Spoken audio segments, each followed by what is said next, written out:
My name is Lia Godfrey. I'm on the women's soccer team, and I tore my ACL my sophomore year of high school, and then the summer between my third and fourth year here at UVA, which is about 3.5 months ago. Nice. My name's Emma. I'm a fifth year on the women's soccer team as well, and I've done 2 ACLs, one when I was a junior in high school, and then one this past spring as a fourth year, along with some meniscus damage. I'm Lauren Pederson. I'm on the women's lacrosse team at UVA, and I've torn my ACL 3 times. Once when I was a sophomore in high school, and then my first and second year at UVA. I'm Dakota Twitty. I'm a second-year football player, and I tore my ACL my senior year of high school, and then I got up here, and it wasn't healing right, so I had to have another surgery on it my first year. My name's Chico Bennett Jr. Play football, and I tore my ACL in 2021 when I first transferred here. Nice. I'm Laughlin Ryan, also on the soccer team, and I tore my ACL 3 times, first year, second year, and third year here. Okay, so first, when I first tore my first ACL, I was in complete denial. So how did y'all react? Were you the same way, or did you know immediately? I know for maybe your second one, if you've had a second one, you probably know how it feels, but just in general, and whoever wants to start can start. So when I first did mine in my sophomore year in high school, I dislocated my knee when I did it. So when when it initially happened, I went to stand back up, and that's when I popped my knee back into place. So it was they didn't really know what I did because it puffed up, but then I had full stability and I could do one-legged squats and stuff. Oh wow. So I had hope that in that sense I didn't do anything.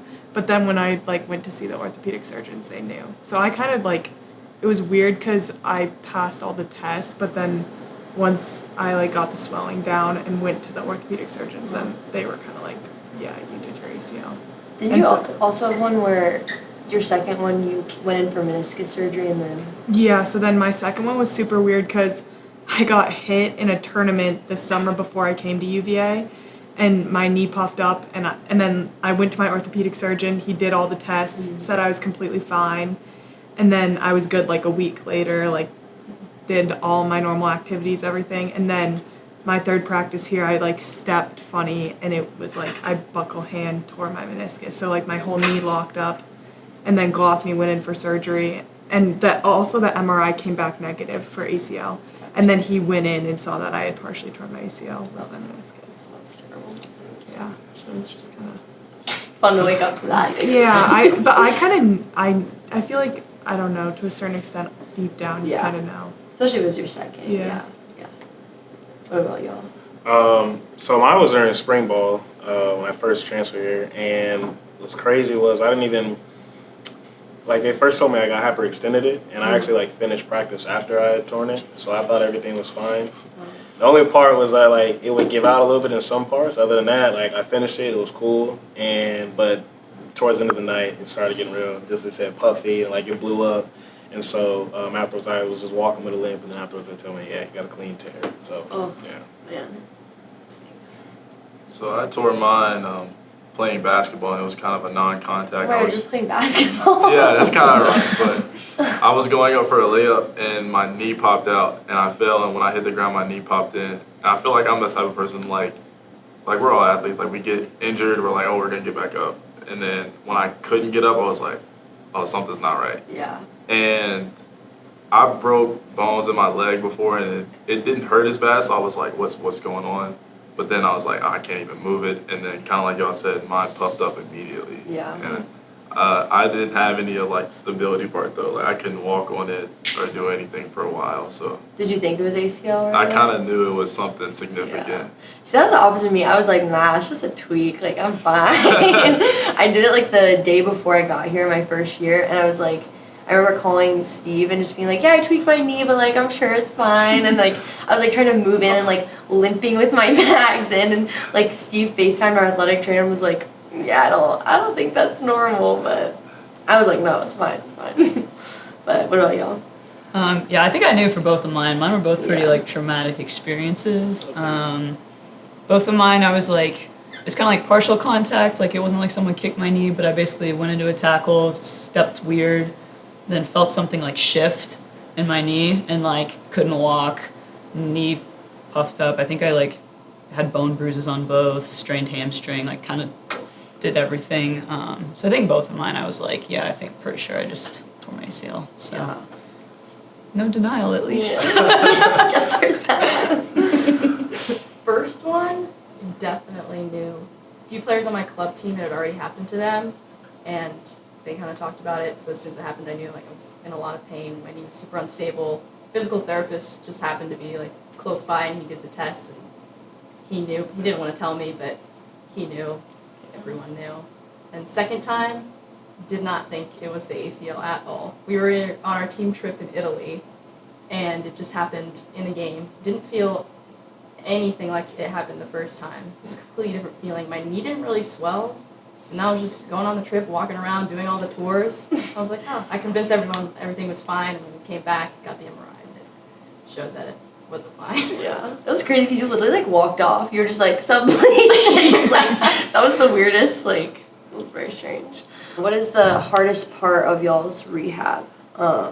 It's like I think for me, I always argue with people. Like I feel like some people say it's the first part, like when you're on crutches and you like can't walk, and it's obviously like very like you're physically kind of incapacitated for a little. But I feel like for me, it's more like the month 4 or 5 when you're like, oh, I'm so close, but like in reality you actually are like only halfway there, but you're starting to like feel fine and you don't really like look injured anymore. So just curious about what y'all think about that. I'll probably say the same thing. Same? Especially Yeah. like knowing like how I wanted to come back and come play, and then the way the season was going towards the end, coaches getting in your ear like, okay, maybe you'll be able to play, and I was like, probably right. And you start trying to rush it. Yeah, and then as soon as I did something, like it was just like an immediate click. That was like, okay, yeah, no, you like let's take a step back. And it was tough, but at the same time it was just like just gotta remain patient. Yeah. And don't do anything that you're not supposed to right away. For me, I say after I got off crutches, that little window to where you're kind of doing like the same exercises every single day, and then like every day kind of looks the same, and you feel like you're making like no progress.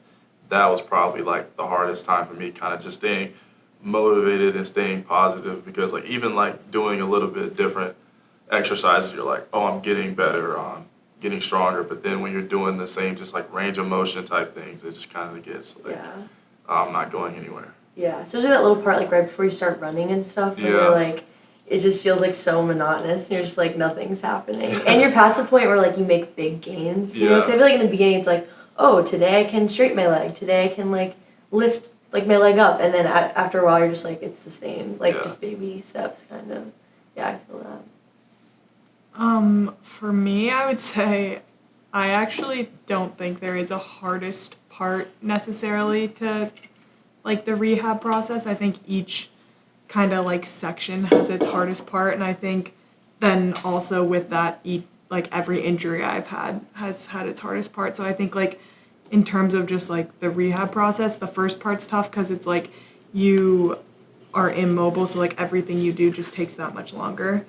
But I do think there's like an aspect where like being on crutches or having the knee brace, it's like people are willing to like help you out and stuff. And then once you get rid of that, I think there becomes a part where it's like the exercises then become harder in the sense that like it's more painful, or you have to work through pain. Yeah. And then towards the end, I think that's when like the mentality of like, no, I'm okay to like cut or plant or push off this hard, as I did before the injury.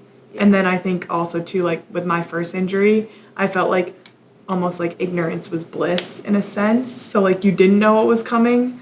So you kind of just like go with what the rehab sheet says, like, okay, I'm going to start running at 3 or 4 months, like kind of go that way. And then I think the second one was easier in the sense you knew what was coming, but then hard because you're like, I know how far I have to go. And then I think mentally the third one was probably the hardest, but physically the easiest. That's interesting because I feel like my first one, I know y'all haven't had more than one, but my first one I feel like was way harder than the other two, just because I was like in shock, and like I still had that mindset of like I have to get back, I have to like keep pushing, kind of what you're talking about, like like didn't know how to mentally turn that off, which was I think the hardest part for me. Like my second and third, I like kind of knew that like you just have to pull back, like that's just, you have to learn how to do that, and I did not figure that out until maybe my third. So but yeah, that's interesting. Yeah, I would just say, kind of echoing that a little bit, like currently going through rehab, I feel like it's like the current moment that you're in is always the hardest. True. Because it's like, I can look back when I was on crutches and I'm like, you know, like I wasn't really doing a whole lot. I was in a lot of pain, but I was just kind of like chilling essentially. And now it's like, okay, I'm in rehab for 3.5 hours a day, like taking all this time. A lot of stuff's painful. It's frustrating. But then once I get to like the returning to play part, it is like the more mental, like getting back to it. So like, yeah, I would honestly say like every moment is equally hard, and you just kind of have to work through the current thing in order to keep going. I think for me, definitely the beginning part is hard, as I just kind of feel a little helpless and bad for my parents who are having to help me with everything. So true. Not being able to lift up my leg and move it off the side of the couch or off the side of the bed, or having my mom have to like help me to the bathroom, help me get into the shower, not being able to just physically be, do all the things we used to do, having to relearn how to walk and stuff. But now I'm at that point where it's like you said, I feel like I can do more, but you can't push it. Yeah, but you want to. But I want to, but you can't. So I think it's like the beginning is probably more physical for me, and then right now it's just mentally staying focused and not trying to push it. Yeah, I feel like that's just kind of how it is. Like beginning part is more physical, and then like throughout the rest, because like the part where you two kind of are now, it's like just the monotony of it, and then like later it's like learning how to play again and like trusting yourself. Which is actually my next question. Like how you overcame fear of re-injury and like coming back. I know everyone's kind of at different stages, but I think for me, my first and second ones, I never really had to go through that because I just tore my ACL again. So, but like this past one, it was like really hard for me to like trust that my body like could do it. So I think that's just like anyone who goes through an injury like this has that question eventually. The question was like, how did you overcome fear? Yeah, just like fear of coming back. I think for me it was just like, when you're coming back, I feel like the more you would think about it, then your body is more susceptible to like to something happening. So my idea was always just like, whatever you say will come into will come to fruition. So for me it was just like, just adapting that mindset of like, listen, like you're back. Everything you've done working up to now has been solid. Everything checks off, and so now it's like, just go. Don't worry about anything, because I feel like if I was to like tiptoe through or just kind of be like, hesitant, then I'd find myself, re-injuring myself and then being back in square one. Yeah, can't play scared. Yeah, that's true. Yeah, I say for me, I tried to kind of turn off that fear aspect. Especially like coming off like my second one, I was like,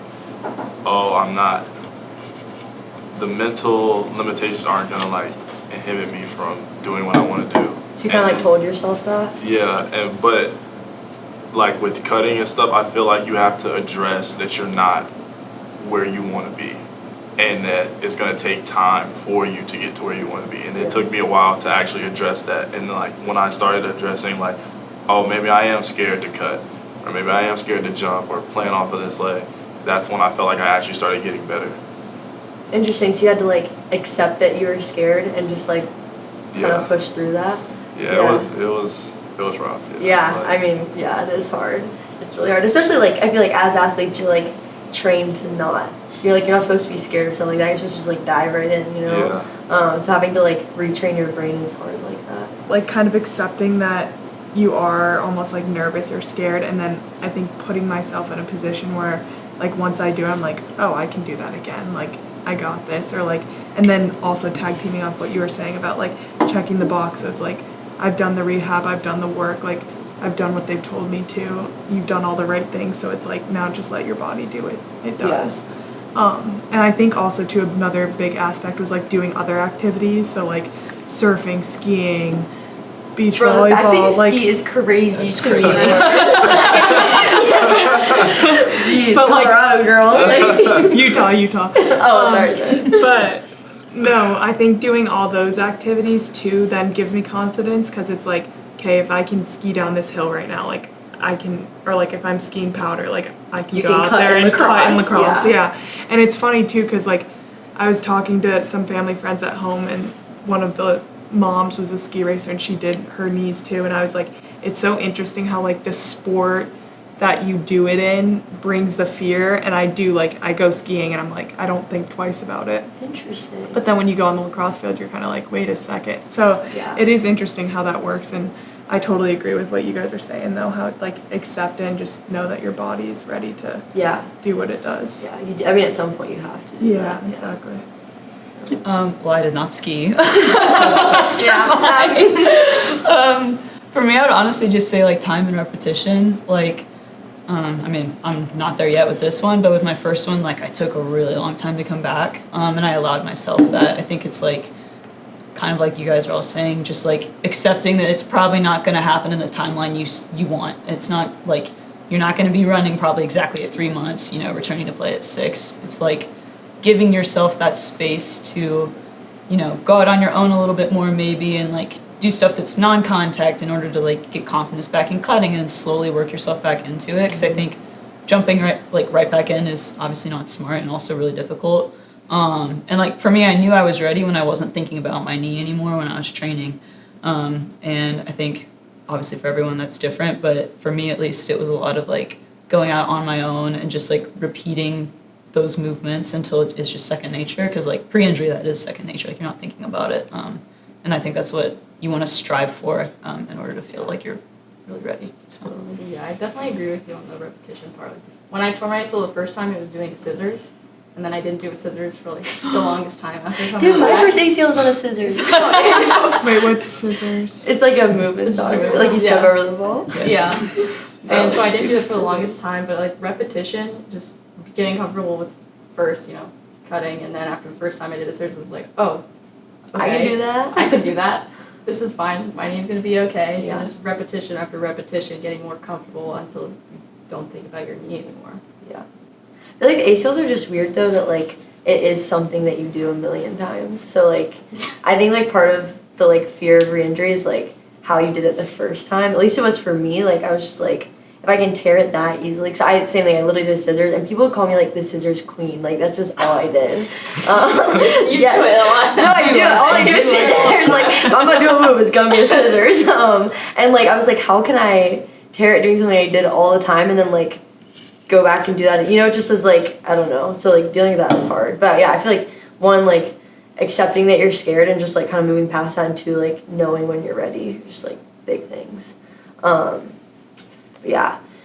So I think another hard part for me is like obviously watching practices and games. It's not fun at all. And I think that might be different like depending on if you tour in high school versus college, because like high school you don't really have to go to stuff, whereas college like you gotta go to everything still.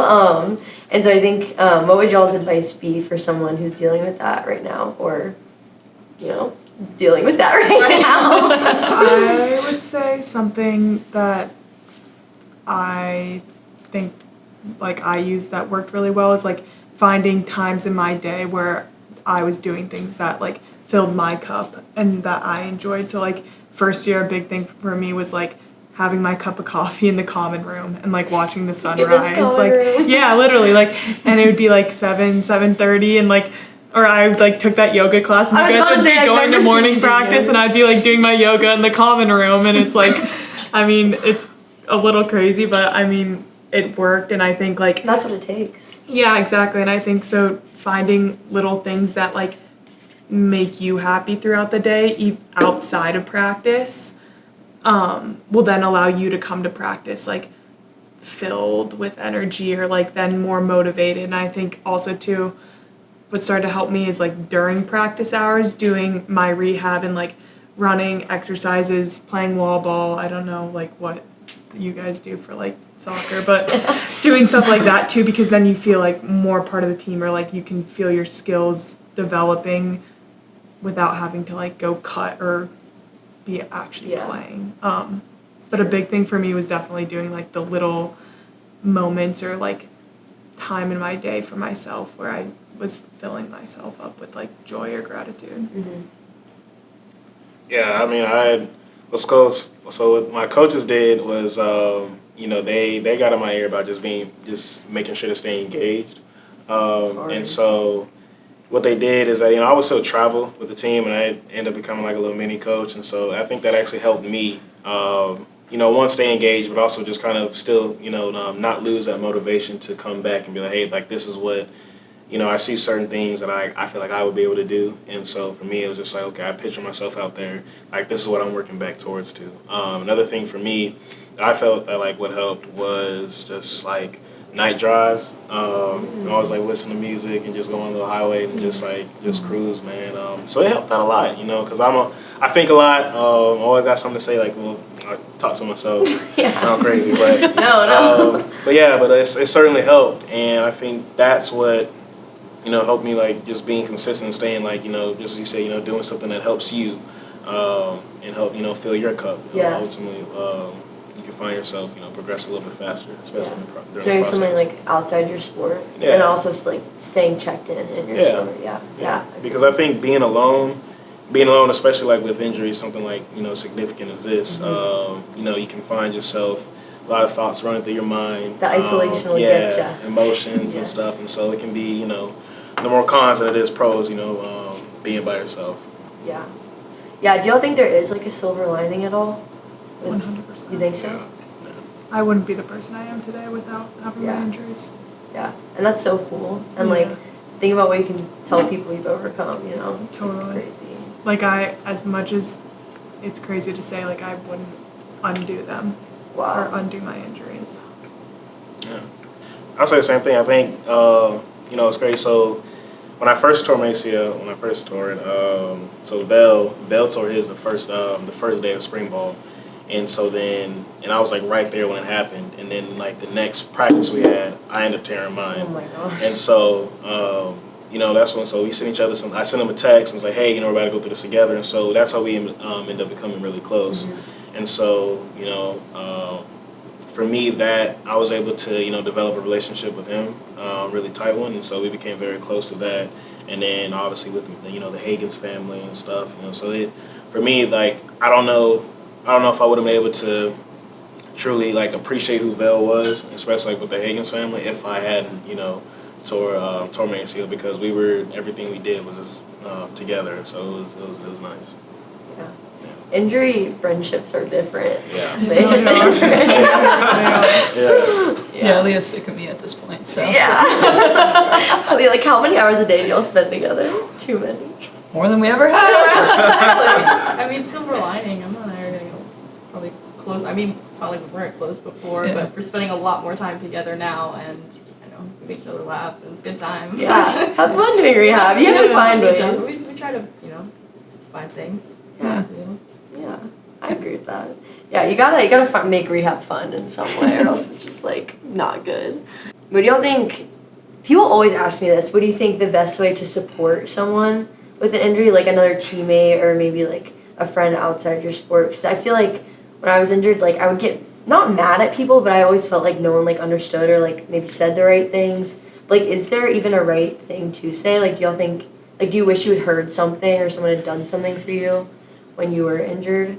Say just kind of do like check-ins, because obviously the mental, like, I feel like the way your mind is able to like command your body is crazy. And so for me, it was like, hearing that and, people checking on me, it helped me progress along a little bit faster, in my opinion. And so I think, dishing that back out to others would help. And not necessarily like, trying to be up in the business, but just more so just like a simple check-in. And I think that goes along further rather than trying to just like, like I said, just being up in the business. Yeah. For me, I'd be like, like, all right, like, watch out, like, let me just handle this.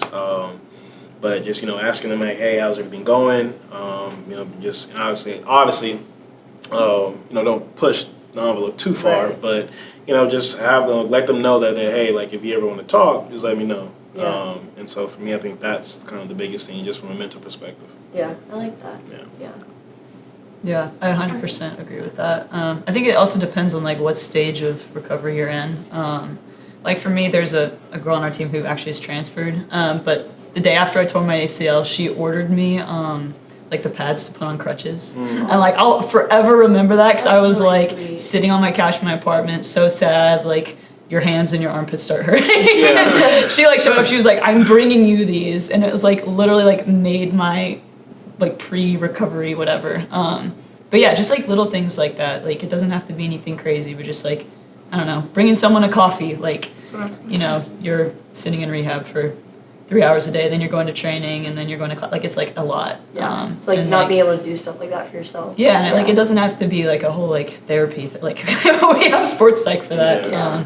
Just checking in on people and going out of your way to do the little things. It can just make a big difference, especially when you're just in a tough headspace. Yeah. So. I was gonna say too, I think it's funny how like, at least for me, it was like you come out of surgery and you have like 80 texts on your phone and you're like, how am I gonna respond to all of these? That is so real. On anesthesia, you're like, all cross-eyed. It's like, don't give me my phone, Mom. Like, actually, you should let me wait 2 days before I can text anyone back. But then I think like at that point, like someone reaching out means and then at month 5, someone reaching out. It's like the So same true. worth. So I think the biggest thing is like, if I know someone's like 4.5 months out of surgery, like, hey, you want to grab a coffee and catch up? Like, that's all that it takes. And I completely agree with you guys. Like, it doesn't need to be some big like therapy session or like big debrief, but it's People just can't like, do that for you. All No, the time. 'cause- like no one can be that for you. no, and it's also, it's like, it's your process. Like, ultimately you have to get through it. Yeah. But I think if someone were like, hey, Lauren, let's go grab coffee and catch up, like, just want to let you know, like, I got your back. Like, that's all it takes. It goes a long way.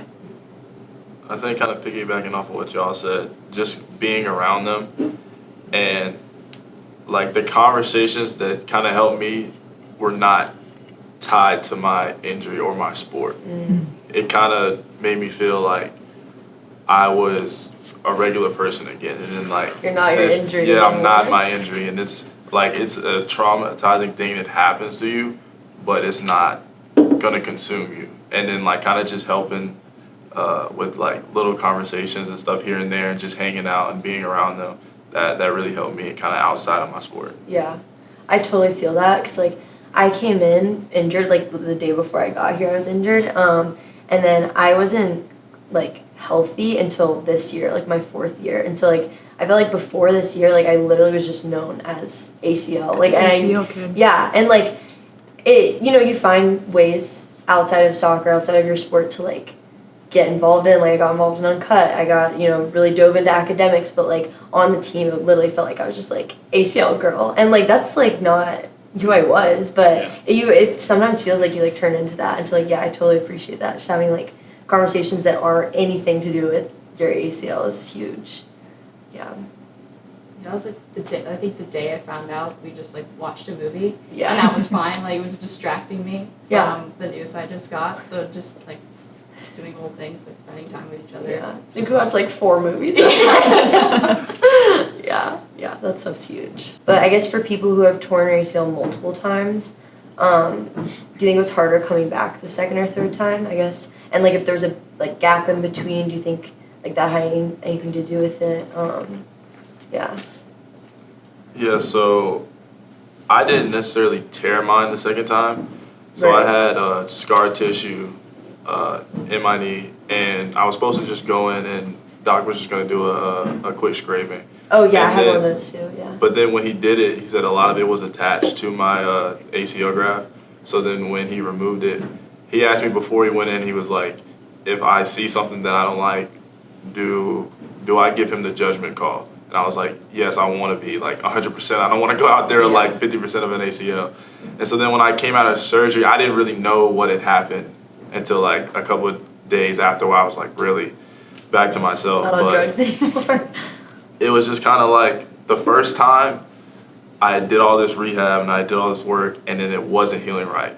So kind of like the first couple months, just trusting that doc did my surgery right, and then like my knee was healing well. That was more the mental battle for me. Yeah, that is hard. That's really hard because there's like nothing you can do about it. You just Yeah. have to be like, I hope it went well. Yeah, that is really tough. I would say in high school, it was tough in the sense you're like I remember my first shower, I was like, I had like a hysterical mental breakdown. It was like, Mama. And so I think like that type of stuff was hard in high school because I was like younger, and so it's like, seems like this huge big thing and like all the world's coming to an end and all that stuff. But I think also too, like I said before, you don't really know what you're getting yourself into, so you're they're like, straighten your leg, you're like, okay, I'm gonna push my leg down and try and straighten, like, I don't know. So the first one is a little different, and I feel like I was home and I had my whole family around me, so then that's different because you feel like you always have constant support.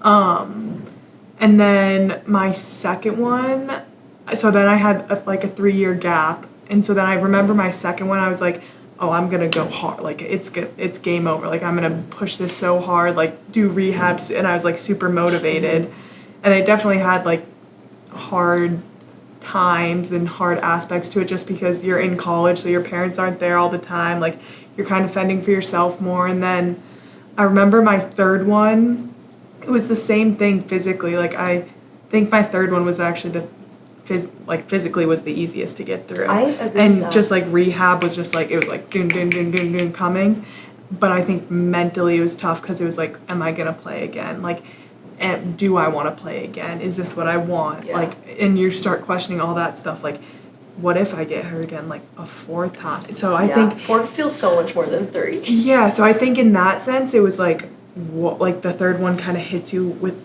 a wave of like mental questioning, and I think that was the hardest part of the rehab process in that sense. Yeah. How did you decide like that you did want to play again? Was there a moment, or was it more just? Yeah, so there wasn't an exact moment, but I remember talking to people at home and my parents, and they were like, don't make a decision now, like make a decision when you're 100%. So once I like kind of cleared the air with that, then I was like, okay, no matter what, like I'm gonna rehab because I want to be able to mountain bike, I want to ski, like I want to do these activities, even if or like surf, whatever it is. So I have to, my mom was always like, Lauren, you have to rehab no matter what, like you're gonna have to. You're too active not to. Exactly. She was Yeah. like, you're gonna want to play pickleball, like all this stuff. So I was like, okay, so I'm gonna have to go through this one way or another. Regardless, Yeah, yeah. exactly. So then I think once I was like, when I'm 100%, I'll know. Mm-hmm. And then fall came around the following year, and I was just like, yeah, I'm gonna play. Like I think it just kind of came, and I knew I was like ready to go. If that makes sense. Yeah, I kind of relate to that Right. because I went through a moment where I was like I think when I tore my third one, I was like, oh my god, I'm not playing soccer Yeah. again. Like for I think 4 months, I was convinced. Like this time last year, I was like, I'm not playing anymore. Yeah. But then when you rehab and you like do all that work, I mean, first, second, third, whatever, you still want to do the like get work, something yeah. out of it.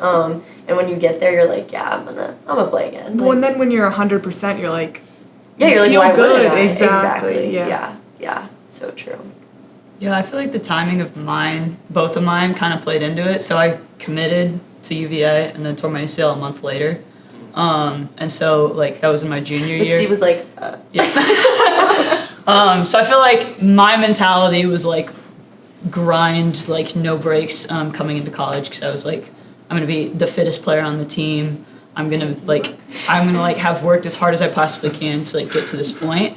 And I think that was really isolating for me, especially like playing club. Like it's a little bit different. You're not around your team as much. And so I think that was tough. But then this past one, it was the spring of my 4th year. So like, if COVID wouldn't have happened, I wouldn't have even been playing at all anymore, Right. which is kind of interesting. Like I'm basically on borrowed time anyway. But like right when I tore it, I was like, that's career ending. I'm done. Mm-hmm. And so I think like, kind of like you, like as I've got, like I'm gonna rehab and I'm gonna come back, and whether I tear it again, whatever. But I think both of those, just like the timing of it, they're both difficult in their own way. Like I now know what I'm getting into.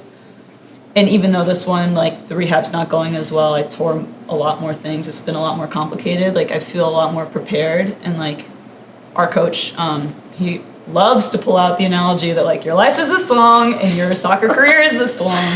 So like make the most Can't of argue it. with that one. Yeah. So I'm like, at this point, I probably have a year left of my soccer career, year and a half. I don't want to be done. Like, I want to go out on my own terms. Yeah. And I think at that point, at this point, that's kind of like what's motivating me, and less of like this like I gotta grind like mentality, like no breaks, no nothing. So yeah, I don't actually know if that answered your question. Oh, but that's great. That's great. yeah. Yeah. Well, for the first one for me, obviously high school, you have not as much on your plate compared to as in college in terms of like commitment to the team. Mm-hmm. And I was surrounded by my parents and my family, like, who could help me at any moment's notice. So, but the hard part was like you had no expectations and no idea what to expect going into rehab. For your first one? For the first one, Mm-hmm. but at least this time, I know what I'm getting into. And then I find myself like comparing this one to the last one. Mm-hmm. Like, well, at this point, the first one I was doing this. Why am I not doing that now? Or 2 months from now, I was, doing this thing, and am I going to be doing that at that point? But you can't do that every time. Like, it's going to be different. It's not going to be the same. Yeah. I feel like That's a timelines good are the point. worst. Yeah. Like, you just can't have Throw those out the zero. window because it's not gonna go to plan. Yeah, and they drive you crazy. Yeah. Actually crazy. Yeah, my next question is, and the last one, biggest piece of advice to someone, and mine probably would be like, just throw away timelines. Like, don't even like have one in your head, because things happen. You have to have a second surgery. You have complications, and like, they just make you more mentally struggle than you have to. But yeah, what would y'all's be? And if you don't have one, that's okay. That's a very open-ended question. So I was really distraught my first one, because I had felt like in high school, it was like, I've done all this work to get to where I want to be, and I'm right there. And then I was just like, I just got set back. And so like when I first met with my surgeon, he told me something along the lines of, and he was like, nobody is going to experience what you're going to experience, but lucky for you, a lot of people have had this surgery. A lot of people have gone through the rehab process. And like, when I really started to think about that, I was thinking, I'm like, yes, like my experience might not be the same as everybody else's, like mentally, but like as far as like the physical aspect, it's been done before. Mm-hmm. And I feel like that gives you a sense of relief, or you're like, oh, I have to be the first one to do this and do that, when you can look at a bunch of other athletes that are playing and are successful that have done it and have been through it. So true. Yeah, I feel like I had a teammate who tore her ACL 3 times in a row too, and like that was like the only thing that kept me going for some, like especially my last rehab. I was like, she did it, I can do it, So yeah, totally relate to that. I have 2 pieces of advice. I would say the first one is, I already mentioned it, like during your rehab process, try and find ways to do things that are good for you, and no matter how crazy it might seem, like don't let other people's opinions or perspectives like sway that. If you got to do what's good for you, then by all means do it. And then my second piece of advice was probably just find perspective and learn from your injury, and like gain, I guess, wisdom, if you want to use that word. That seems like a strong word, but from your injury that you normally or wouldn't have had the opportunity to gain if you weren't injured. I love that. And so I would just say, like, take it as a learning opportunity. That's a good one. Yeah, honestly, I would just say just show up every day. Like, you're not gonna rehab and be completely, like cured overnight. It's gonna take showing up like repeatedly and just being consistent and doing the little things, and like kind of like you said with the timelines piece, like you can't be thinking about 3 months ahead what's going to happen, because you don't know if that's actually how it's going to work out, and that's just going to be really daunting. So for me at least, it's just going to training grounds every day, trying to have the best attitude I can, hanging out with Leah and Bill, and just doing what's on my rehab sheet, and just taking it day by day, because there's really like no other way to look at it, or you'll just drive yourself crazy, quite honestly. This is my second one. First time I came back, so like I know it's possible. I know anything is possible. And I think even for people who it's their first time, second time, third time, if you look at you're back playing, anything is possible. That's why it's that if you're injured, look around at other people who have done it, and you know they've come back. You know it's possible. You know you can do it. Yeah, so true. Yeah. Okay. No pressure if you don't have one. As I've said before, like I think I value mental health a lot, and so for me, I think the biggest piece of advice I would say is don't be afraid to go, just go talk to somebody, whether that's sports psych or just having having a conversation with somebody you trust, just to like dump your feelings out, because I think keeping it all bottled in definitely is the last thing you want to do. I've learned that from experience. Certainly will self implode, but yeah, man, I think it's important to just have those conversations. Don't be afraid to express your emotions to those who you feel like you can trust, and then after that, you'll be good. Yeah, you gotta acknowledge when you're struggling. Yeah. Have to. Yeah. Totally feel that. Okay, any last thoughts for any of y'all? Thanks for having us. Yeah, thanks, Of Doc. course. Thank y'all so much. That was awesome. I really enjoyed it.